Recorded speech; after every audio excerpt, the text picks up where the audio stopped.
the horse that I'm gonna go get. His name is Smoke. My Gigi owns him, and I think he's like all the way out in the pasture, so I'm gonna have to walk a minute. Okay, so basically I think it's been about 45 minutes since I talked to you guys last. I got him. He broke through the fence and got into my cousin's pasture with her horses. Get away from the fence a little bit more. That's what I always do too.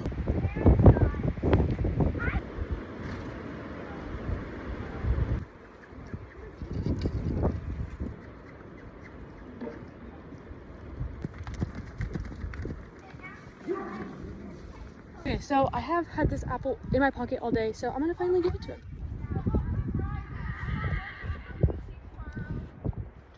What? He doesn't even want it.